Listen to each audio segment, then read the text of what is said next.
Hello दोस्तों, स्वागत है आपका हमारे YouTube चैनल पर। दोस्तों, आज मैं आपके लिए मुंशी प्रेमचंद की एक कहानी लेकर आया हूं, जिसका नाम है अग्नि समाधि। कहानी शुरू करने से पहले आप हमारे चैनल को सब्सक्राइब करना ना भूलिएगा। साधु संतों के सत्संग से बुरे भी अच्छे हो जाते हैं, किंतु पयाग का दुर्भाग्य था कि उस पर सत्संग का उल्टा ही असर हुआ। उसे गांजे, चरस और भंग का चस्का पड़ गया, जिसका फल यह हुआ कि एक मेहनती उद्यमशील युवक आलस्य का उपासक बन बैठा। जीवन संग्राम में यह आनंद कहाँ। किसी वट वृक्ष के नीचे धूनी जल रही है, एक जटाधारी महात्मा विराज रहे हैं। भक्तजन उन्हें घेरे हुए बैठे हैं और तिल तिल पर चरस के दम लग रहे हैं। बीच बीच में भजन भी हो जाता है। मजूरी धतूरी में यह स्वर्ग कहाँ। चिलम भरना पयाग का काम था। भक्तों को परलोक में पुण्य का फल की आशा थी। पयाग को तत्काल फल मिलता था। चिलमों पर पहला हक उसी का होता था। महात्माओं के श्रीमुख से भगवत चर्चा सुनते हुए वह आनंद से विहल हो उठता था। उस पर आत्म विस्मृति सी छा जाती थी। वह सौरभ, संगीत और प्रकाश से भरे हुए एक दूसरे के संसार में पहुंच जाता था। इसलिए जब उसकी स्त्री रुक्मणी रात के 10-11 बजे जाने पर उसे बुलाने आती तो पयाग उसे प्रत्यक्ष क्रूर अनुभव होता। संसार उसे कांटों से भरा हुआ जंगल सा दिखता। विशेषतः जब घर आने पर उसे मालूम होता कि अभी चूल्हा भी नहीं जला है और चने चबेने की कुछ फिक्र करनी है। वह जाति का भार था। गांव की चौकीदारी उसकी मीरास थी। 2 रुपए और कुछ आने वेतन मिलता था। वर्दी और साफा मुफ्त। काम था सप्ताह में 1 दिन थाने जाना और वहां अफसरों के द्वार पर झाड़ू लगाना, अस्तबल साफ करना, लकड़ी चीरना। पयाग रक्त के घूंट पी पी कर ये काम करता, क्योंकि अवज्ञा शारीरिक और आर्थिक दोनों ही दृष्टि से महंगी पड़ती थी। आंसू यो पूछते थे कि चौकीदारी में यदि कोई काम था तो इतना ही, और महीने में 4 दिन उसे 2 रुपए और कुछ आने कम ना थे। फिर गांव में भी अगर बड़े आदमियों पर नहीं तो नीचों पर रोप था। वेतन पेंशन थी, और जब से महात्माओं का संपर्क हुआ वह पयाग के जेब खर्च की मद में आ गई। अतएव जीविका का प्रश्न दिनों दिन चिंतोत्पादक रूप धारण करने लगा। इन सत्संगों के पहले यह दंपत्ति गांव में मजदूरी करता था। रुक्मणी लकड़ियां तोड़कर बाजार ले जाती। पयाग कभी आरा चलाता, कभी हल जोतता, कभी पुर हाँकता। जो काम सामने आ जाए उसमें जुट जाता। हंसमुख, श्रमशील, विनोदी, निर्द्वंद आदमी था, और ऐसा आदमी कभी भूखों नहीं मरता। उस पर नम्र इतना कि किसी काम के लिए ना नहीं करता। किसी ने कुछ कहा और अच्छा भैया कहकर वह दौड़ जाता। इसीलिए उसका गांव में मान भी था। इसी की बदौलत निरुद्धम होने पर भी 2-3 साल उसे अधिक कष्ट न हुआ। दोनों जून की तो बात ही क्या, जब महतो को यह श्रद्धि न प्राप्त थी जिसके द्वार पर बैलों की 3-3 जोड़ियां बांधती थी, तो पयाग किसी गिनती में न था। हाँ, 1 जून की दाल रोटी में संदेह न था, परंतु अब यह समस्या दिन प्रतिदिन बढ़ती जा रही थी। उस पर विपत्ति यह थी कि रुक्मणी भी अब किसी कारण से उसकी पतिपरायण उतनी सेवाशील, उतनी तत्पर न थी। नहीं उतनी प्रगल्भता और वाचालता में आश्चर्यजनक विकास होता जाता था। अतएव पयाग को किसी ऐसी सिद्धि की आवश्यकता थी जो उसे जीविका की चिंता से मुक्त कर दे और वह निश्चिंत होकर भगवत जन और साधु सेवा में प्रवृत्ता हो जाए। एक दिन रुक्मणी बाजार में लकड़ियां बेचकर लौटी तो पयाग ने कहा, ला कुछ पैसे मुझे दे दे, दम लगाऊं। रुक्मणी ने मुंह फेर करके कहा, दम लगाने की ऐसी चाट है तो काम क्यों नहीं करते? क्या आजकल कोई बाबा नहीं है? जाकर चिलम भरो। पयाग ने त्योरी चढ़ाकर कहा, भला चाहती क्या हो? पैसे दे दे, नहीं तो इस तरह तंग करेगी। एक दिन कहीं चला जाऊंगा तब रोएगी। रुक्मणी अंगूठा दिखाकर बोली, रोए मेरी बला, तुम रहते ही हो तो कौन सोने का कौर खिला देते हो। अब भी छाती फाड़ती हूँ, तब भी छाती फाड़ूंगी। तो अब यही फैसला है। हाँ हाँ कह तो दिया, मेरे पास पैसे नहीं हैं।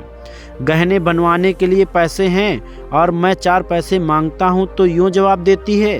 रुक्मणी तिनक कर बोली, गहने बनवाती हूँ तो तुम्हारी छाती क्यों फटती है? तुमने तो पीतल का छल्ला भी नहीं बनवाया, या इतना भी नहीं देखा जाता? पयाग उस दिन घर ना आया। रात के 9 बज गए। तब रुक्मणी ने किवाड़ बंद किए और समझा कि कहीं गांव में छिपा बैठा होगा, समझता होगा मुझे मनाने आएगी, मेरी बला जाती है। जब दूसरे दिन भी पयाग ना आया तो रुक्मणी को चिंता हुई। गांव भर छान आई, चिड़िया किसी भी डाल पर ना मिली। उस दिन उसने रसोई नहीं बनाई। रात को लेटी भी तो बहुत देर तक आंखें न लगी। शंका हो रही थी पयाग सचमुच तो विरक्त नहीं हो गया।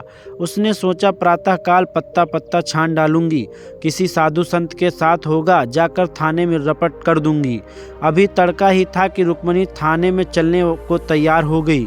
किवाड़ बंद करके निकली ही थी कि पयाग आता हुआ दिखाई दिया।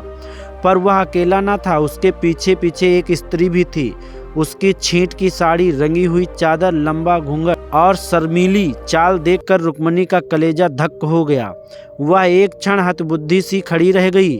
तब वह बढ़कर नई नवेली सौत को दोनों हाथों के बीच में ले लिया और उसे इस भांति धीरे धीरे घर के अंदर ले चली जैसे कोई रोगी जीवन से निराश होकर विषपान कर रहा हो। जब पड़ोसियों की भीड़ छंट गई तो रुक्मणी ने पयाग से पूछा, इसे कहाँ से लाए हो? पयाग ने हंसकर कहा, घर से भागी जाती थी, मुझे रास्ते में मिल गई। घर का काम धंधा करेगी, पड़ी रहेगी, मालूम होता है मुझसे तुम्हारा जी भर गया है। पयाग ने तिरछी चितवनों से देखकर कहा, धत पगली, इसे तेरी सेवा टहल करने को लाया हूँ। नई के आगे पुरानी को कौन पूछता है? चल, मन जिससे मिले वही नई, मन जिससे ना मिले वही पुरानी। ला कुछ पैसे तो दे दे, 3 दिन से दम नहीं लगाया, पैर सीधे नहीं पड़ते। हाँ देख, 2-4 दिन इसी बेचारी को खिला पिला दे, फिर तो आप ही काम करने लगेगी। रुक्मणी ने पूरा रुपया लाकर पयाग के हाथ पर रख दिया। दूसरी बार कहने की जरूरत ही नहीं पड़ी। पयाग ने चाहे और कोई गुण हो या ना हो, यह मानना पड़ेगा, वह शासन के मूल सिद्धांतों से परिचित था। उसने भेद नीति को अपना लक्ष्य बना लिया। 1 मास तक किसी प्रकार की विघ्न बाधा ना पड़ी। रुक्मणी अपनी सारी चौकड़ियाँ भूल गई थी।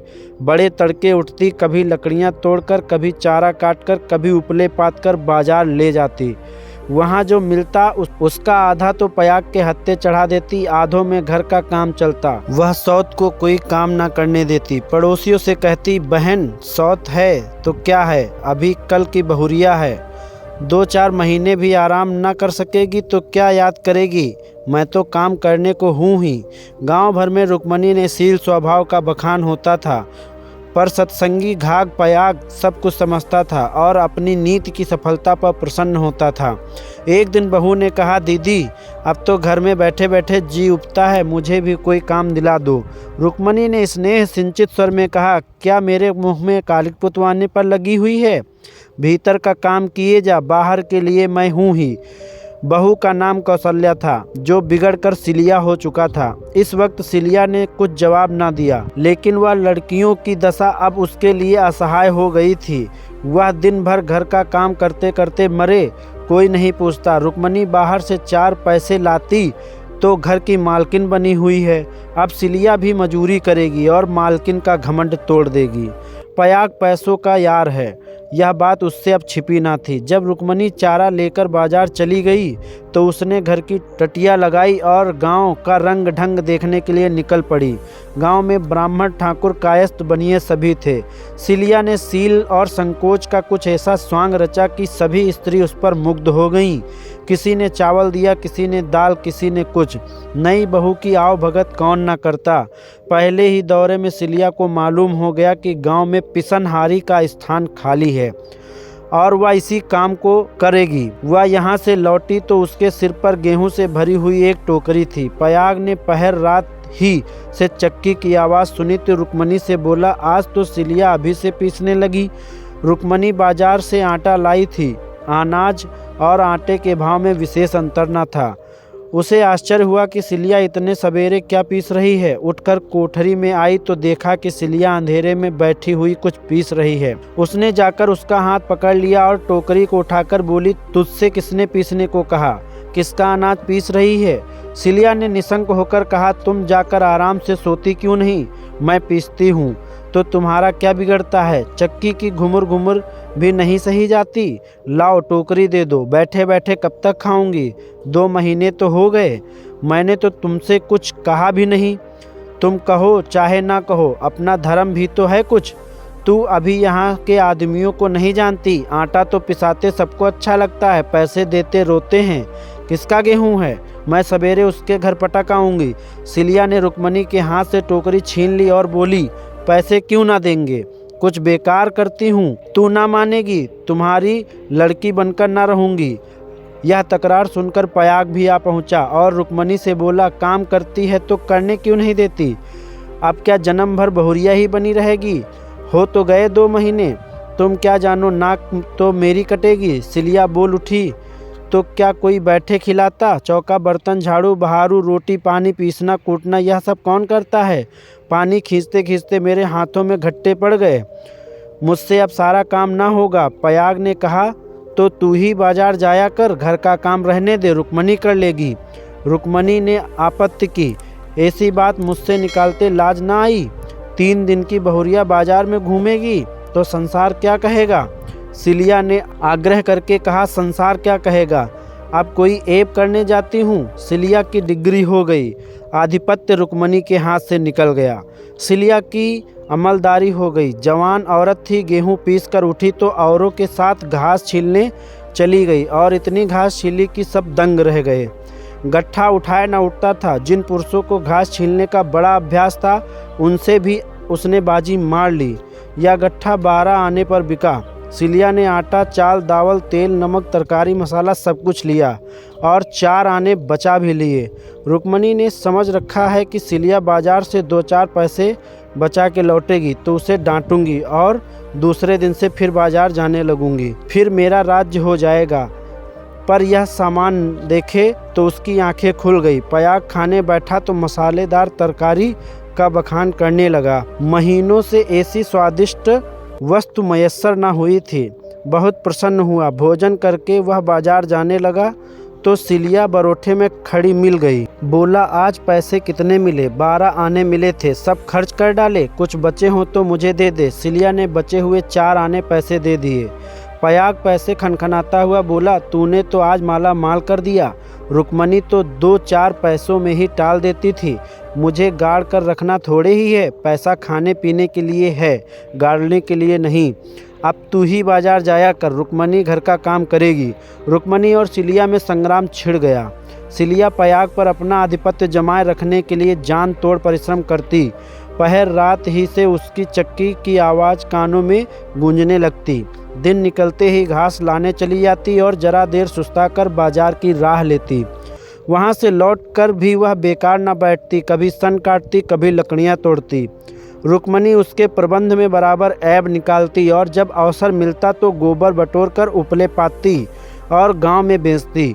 पयाग के दोनों हाथों में लड्डू थे। स्त्रियां उसे अधिक से अधिक पैसे देने और स्नेह का अधिकांश देकर अपने अधिकार में लाने का प्रयत्न करती रहती। पर सिलिया ने कुछ ऐसी दृढ़ता से आसन जमा लिया था कि किसी तरह हिलाए न हिलती थी। यहाँ तक कि एक दिन दोनों प्रतियोगियों में खुल्लम खुल्ला ठन गई। एक दिन सिलिया घास लेकर लौटी तो पसीने से तर थी। फागुन का महीना था, धूप तेज थी। उसने सोचा, नहाकर तब बाजार जाऊंगी। घास द्वार पर रख कर वह तालाब में नहाने चली गई। रुक्मणी ने थोड़ी सी घास निकालकर पड़ोसिन के घर में छिपा दी और गट्ठे को ढीला करके बराबर कर दिया। सिलिया नहाकर लौटी तो घास कम मालूम हुई। रुक्मणी से पूछा, उसने कहा, मैं नहीं जानती। सिलिया ने गालियां देना शुरू की। जिसने घास छुई हो उसकी देह में कीड़े पड़े, उसके बाप और भाई मर जाएं, उसकी आंखें फूट जाएं। रुक्मणी कुछ देर तक तो जब्त किए बैठी रही, आखिर खून में उबाल आ ही गया। झल्लाकर उठी और सिलिया के 2-3 चमाटे मार दिए। सिलिया छाती पीटकर रोने लगी। सारा मोहल्ला जमा हो गया। सिलिया की सुबुद्धि और कार्यशीलता सभी की आंखों में खटकती थी। सबसे ज़्यादा लकड़ियाँ क्यों लाती, इतने सवेरे क्यों उठती, इतने पैसे क्यों लाती, इन कारणों ने उसे पड़ोसियों की सहानुभूति से वंचित कर दिया था। सब उसी को बुरा भला कहने लगी। मुट्ठी भर घास के लिए इतना उधम मचा डाला। इतनी घास तो आदमी झाड़ पर फेंक देता है। घास ना हुई सोना हुआ। तुझे तो सोचना चाहिए था कि अगर किसी ने ले ही लिया तो है तो गांव घर का ही, बाहर का कोई चोर तो आया नहीं। तूने इतनी गालियां दी तो किसको दी? पड़ोसियों को ही तो दी। संयोग से उन दिन पयाग थाने गया हुआ था। शाम को थका मांदा लौटा तो सिलिया से बोला, ला कुछ पैसे दे दे। तो दम लगा हूँ, थक कर चूर हो गया हूँ। सिलिया उसे देखते ही हाय हाय करके रोने लगी। पयाग ने घबरा कर पूछा, क्या हुआ, क्यों रोती है, कहीं गमी तो नहीं हो गई, नैहर से कोई आदमी तो नहीं आया? अब इस घर में मेरा रहना न होगा, अपने घर जाऊंगी। अरे कुछ मुंह से बोल तो हुआ क्या? गांव में किसी ने गाली दी, किसी ने किसी कुछ कहा? घर फूंक दूंगा, चालान करवा दूंगा। सिलिया ने रो रो कर सारी कथा कह सुनाई। पयाग पर आज थाने में खूब मार पड़ी थी, झल्लाया हुआ था। वह कथा सुनी तो देह में आग लग गई। रुक्मणी पानी भरने गई थी, वह अभी घड़ा भी न रखने पाई थी कि पयाग उस पर टूट पड़ा और मारते मारते बेदम कर दिया। वह मार का जवाब गालियों से देती थी और पयाग हर एक गाली पर उसे झल्ला झल्ला कर मारता था। यहाँ तक कि रुक्मणी के घुटने फूट गए, चूड़ियाँ टूट गईं। सिलिया बीच बीच में कहती जाती थी, वाह रे तेरी दीदा, वाह रे तेरी जबान, ऐसी तो औरत भी नहीं देखी। औरत काहे को, डायन है, जरा भी मुंह पे लगाम नहीं है। किंतु रुक्मणी उसकी बातों को मानो सुन ही नहीं रही थी। उसकी सारी शक्ति पयाग को कोसने में लगी हुई थी। पयाग मारते मारते थक गया, रुक्मणी की जबान न थकी, बस यही रट लगी हुई थी, तू मर जा, तेरी मिट्टी निकले, तेरी भवानी खाए, तुझे मिर्गी आए। पयाग रह रहकर क्रोध से तिलमिला उठता था और आकर दो चार लाते और मार देता था, पर रुक्मणी को अब शायद चोट ही न लगती थी। वह जगह से हिलती भी न थी, सिर के बाल खोले जमीन पर बैठी इन्हीं मंत्रों का पाठ कर रही थी। उसके स्वर में अब क्रोध न था, केवल एक उन्मादमय प्रवाह था। उसकी समस्त आत्मा हिंसा कामना की अग्नि से प्रज्वलित हो रही थी। अंधेरा हुआ तो रुक्मणी उठकर एक ओर निकल गई, जैसे आंखों से आंसू की धार निकल जाती है। सिलिया भोजन बना रही थी, उसने उसे जाते देखा तो पर कुछ पूछा नहीं। द्वार पर पयाग बैठा चिलम पी रहा था, उसने भी कुछ नहीं कहा। जब फसल पकने लगती है तो 1.5-2 महीने तक पयाग की हार की देखभाल करनी पड़ती थी। उसे किसानों से दाने, फसलों पर हल, पीछे कुछ अनाज बंधा हुआ था। माघ ही में वह हार के बीच में थोड़ी सी जमीन साफ करके एक मड़ैया डाल लेता था और रात को खा पीकर आग, चिलम और तमाकू चिलस लिए हुए इसी मड़ैया में जाकर पड़ा रहता था। चैत के अंत तक इसका यही नियम रहता था। आजकल वही दिन थे। फसल पकी हुई तैयार खड़ी थी, 2-4 दिन में कटाई शुरू होने वाली थी। पयाग ने 10 बजे रात तक रुक्मणी की राह देखी, फिर यह समझकर कि शायद किसी पड़ोसिन के घर में सो रही होगी, उसने भी खा पीकर अपनी लाठी उठाई और सिलिया से बोला, किवाड़ बंद कर ले, अगर रुक्मणी नहीं आए तो खोल देना और मना जुना कर थोड़ा बहुत खिला देना। तेरे पीछे आज इतना तूफान हो गया, मुझे ना जाने कौन सा गुस्सा आ गया था। मैंने कभी उसे फूल की छड़ी से भी नहीं मारा। कहीं बूढ़ झांस ना मरी तो कल आफत आ जाएगी। सिलिया बोली, ना जाने वह आएगी कि नहीं, मैं अकेली कैसे रहूँगी, मुझे डर लगता है। तो घर में कौन रहेगा? सूना घर पाकर कोई लोटा थाली ले जाएगा तो?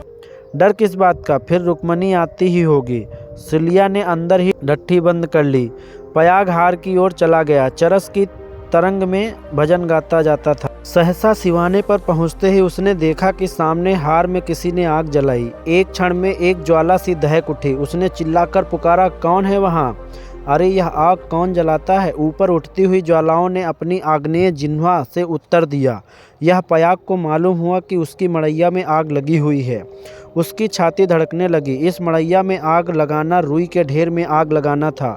हवा चल रही थी। मड़ैया के चारों ओर एक हाथ हटकर पकी हुई फसल की चादर बिछी हुई थी। रात में भी उनका सुनहरा रंग झलक रहा था। आग की एक लपट, केवल एक जरा सी चिंगारी सारे हार को भस्म कर देगी। सारा गांव तबाह हो जाएगा।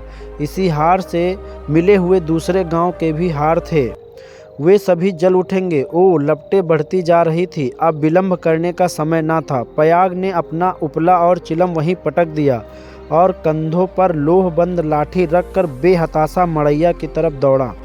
मेड़ों से जाने के चक्कर में था, इसीलिए वह खेतों में से सीधा होकर भागा जा रहा था। प्रतिक्षण ज्वाला प्रचंडतर होती जा रही थी और पयाग के पांव और तेजी से उठ रहे थे। कोई तेज घोड़ा भी इस वक्त उसे पा नहीं सकता था।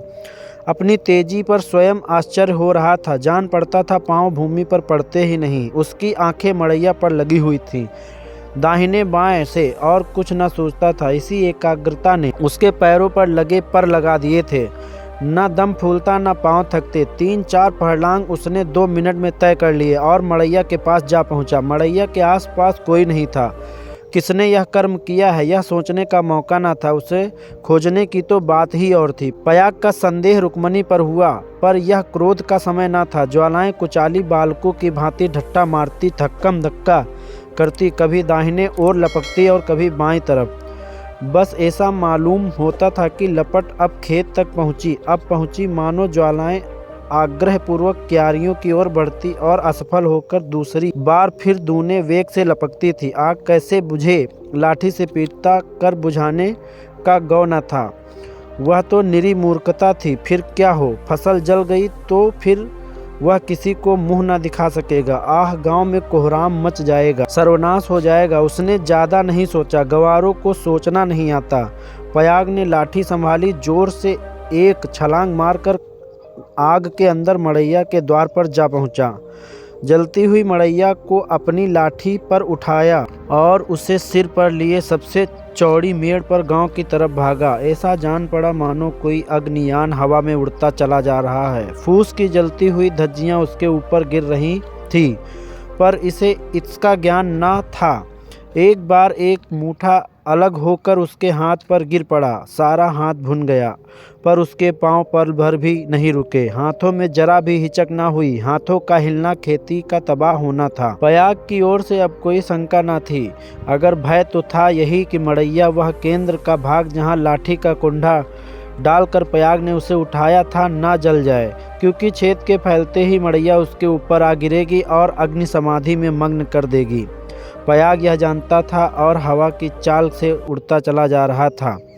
4 फर्लांग की ओर दौड़ थी। मृत्यु अग्नि का रूप धारण किए हुए पयाग के सिर पर खेल रही थी और गांव की फसल पर। उसकी दौड़ में इतना वेग था कि ज्वालाओं पर मुंह पीछे को फिर गया और उसकी दाहक शक्ति का अधिकांश वायु से लड़ने में लग रहा था। नहीं तो अब तक बीच में आग पहुंच गई होती और हाहाकार मच गया होता। एक फर्लांग तो निकल गया, पयाग की हिम्मत ने हार नहीं मानी। वह दूसरा फर्लांग भी पूरा हो गया। देखना पयाग 2 फर्लांग की और कसर है, पांव जरा भी सुस्त न हो। ज्वाला लाठी के कुंडे पर पहुंची और तुम्हारे जीवन का अंत। मरने के बाद भी तुम्हें गालियां मिलेंगी। तुम अनंत काल तक आहों की आग में जलते रहोगे। बस 1 मिनट और, अब केवल 2 खेत और रह गए हैं। सर्वनाश, लाठी का कुंडा निकल गया। मड़ैया खिसक रही थी और अब कोई आशा नहीं।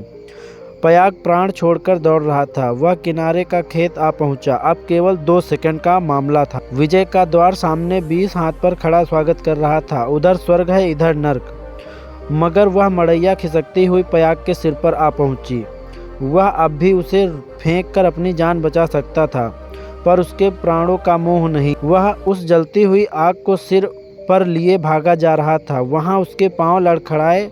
अब यह क्रूर अग्नि लीला नहीं देखी जाती। एकाएक एक स्त्री सामने के वृक्ष के नीचे से दौड़ती हुई पयाग के पास पहुंची। यह रुक्मणी थी। उसने तुरंत पयाग के सामने आकर गर्दन झुकाई और जलती हुई मड़ैया के नीचे पहुंचकर उसे दोनों हाथों पर ले लिया। उसी दम पयाग मूर्छित होकर गिर पड़ा। उसका सारा मुंह झुलस गया था। रुक्मणी उसके अलाव को लिए एक सेकंड में खेत के ठाढ़े पर आ पहुंची, मगर इतनी दूर में उसके हाथ जल गए थे, मुंह जल गया, कपड़ों में आग लग गई। उसे अब इतनी सुध भी नहीं थी कि मड़ैया के बाहर निकल आए। वह मड़ैया को ऊपर लिए ही गिर पड़ी। इसके बाद कुछ देर तक मड़ैया हिलती रही। रुक्मणी हाथ पांव फेंकती रही, फिर अग्नि ने उसे निगल लिया। रुक्मणी ने अग्नि समाधि ले ली। कुछ देर के बाद पयाग को होश आया। सारी देह जल रही थी। उसने देखा वृक्ष के नीचे फूस की लाल आग चमक रही है। उठकर दौड़ा और पैर से आग को हटा दिया। नीचे रुक्मणी की आधा जली लाश पड़ी हुई थी। उसने बैठकर दोनों हाथों से मुंह ढांक लिया और रोने लगा। प्रातःकाल गांव के लोग पयाग को उठाकर उसके घर ले गए। 1 सप्ताह तक उसका इलाज होता रहा, पर बचा नहीं। कुछ तो आग ने जलाया था, जो कुछ कसर थी वह शोकाग्नि ने पूरी कर दी थी। दोस्तों, आपको यह वीडियो कैसा लगा हमें कमेंट करके ज़रूर बताएं और हमारे चैनल को सब्सक्राइब करना ना भूलें। धन्यवाद।